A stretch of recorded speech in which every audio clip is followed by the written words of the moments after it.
Everyone's on the same plane and everyone works together and there's this energy that comes out of everyone equally, and then you just sort of walk out all looking at each other like what just happened sort of thing.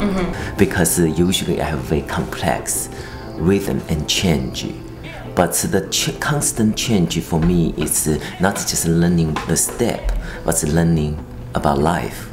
It's constantly change.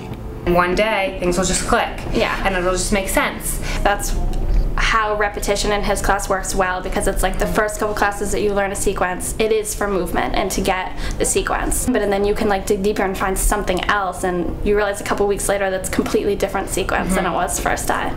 Absolutely. It's like an epiphany.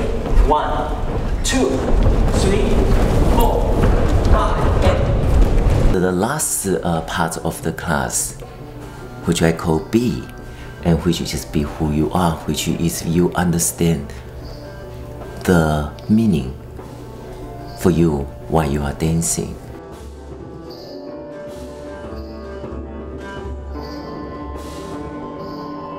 But once you find that and find that release, it's like, why would you ever want to let that go? You know, he's bringing so much soul force to the equation, and so in his class, he allows it to be about soul force. It's use yourself and lose yourself. Yeah. So in order you can be who you are.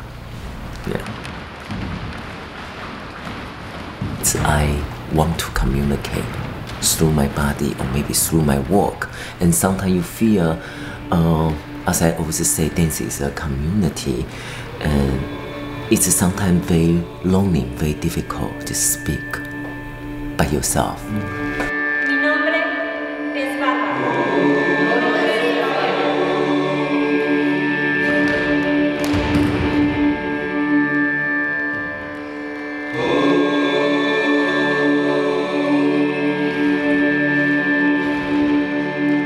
The longer I work with him, the more I try to search for words to explain exactly what it is he's doing, because I feel that's important for people to understand it in a more kind of Western context. Dance is sort of, in the last 10 years it seems, has kind of fallen into these ethnic buckets. And, you know, of course he's from Taiwan, and there's a certain Asian, you know, clear Asian or Eastern aesthetic to his work.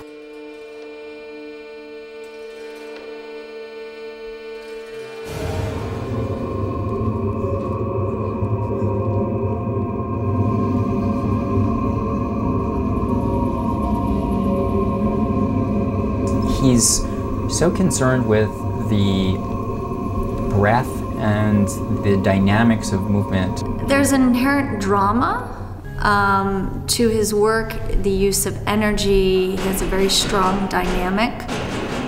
He has extremely well-crafted pieces, but there is just a beautiful simplicity, which I've also found in a lot of the work of Asian choreographers. I think it's safe to say that there is kind of an Asian aesthetic.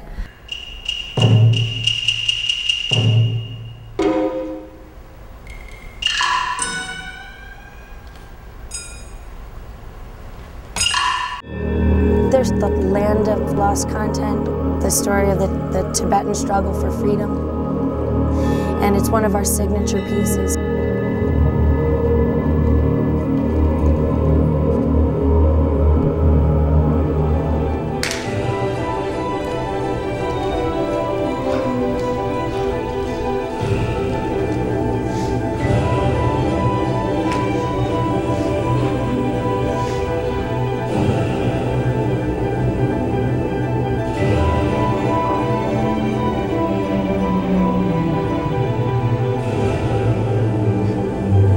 You know, that was a very hard, dynamic piece, as all of his pieces are, but now things are changing. He's exploring different sides. Crossing actually is a transition to finding my own home here. And then the transition of move from Asia to the Western world, the culture change. change.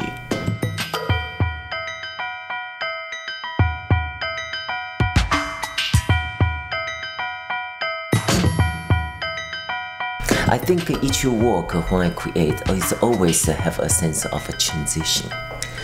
How you adapting the other culture, and then how you start to understand the importance of each moment in life. What makes his work very special is that there's so much, I want to say, meaning within his work, but it's, again, it's very pure. It's just the movement can speak for itself.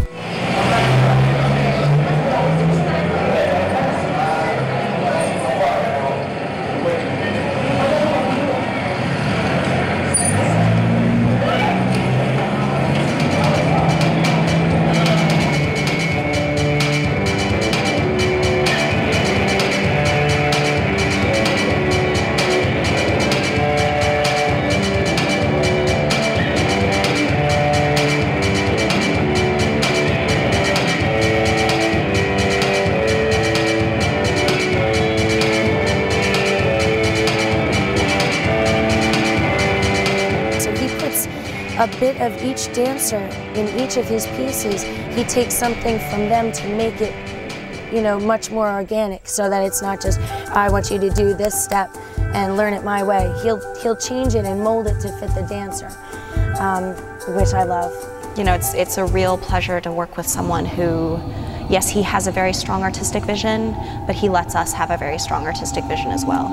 He's, you know, very non-judgmental with respect to us. I'm sure he's very hard on himself, but his process is really quite open, and that sense of possibility is very, very available to us. Whenever I perform one of Kun-Yang's works, I feel like I have to enter into the state of intense focus, almost like a meditative state as well. That heightened state is why I really enjoy doing his work.